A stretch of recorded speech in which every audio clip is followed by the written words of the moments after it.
They want somebody to be the face of the franchise that is bilingual, that can speak and address both English, French.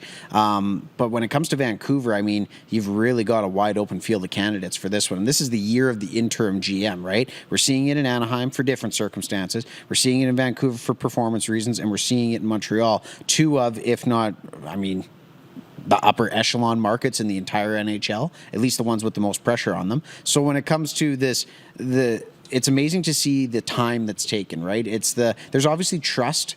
It's not so much a hierarchy of it's the GM and everybody else anymore. There's obviously some very respected people within their organizations that they say, okay, you know what?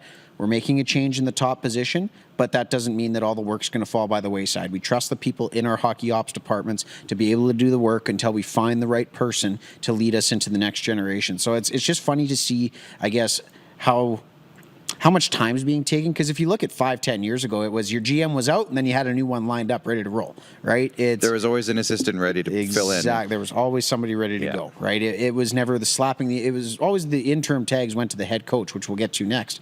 But when it comes to the GMs, right, it's never been the interim GM. So it's just funny to see how long teams are taking. They want to make the right decision. So when it comes to Vancouver, it's going to be an interesting one. But I mean, at least they're off to the right foot in the Bruce Boudreau era, as it were, getting a 4-0 win last night. And hey, Brock Besser scored a goal.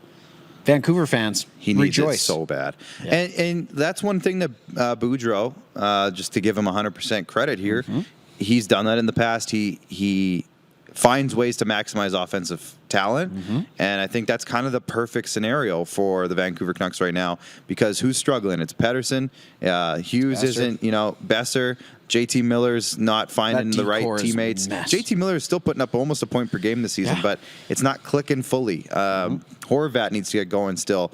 There's a lot of Podkolzin, and I'm just naming all their forwards now, but there's a point where you need to look at these guys and say, we need these guys to be our ride or die. We don't need to shove them on our third line. And I think there's an aspect to Boudreau where I think he's going to just, run these guys, run your horses.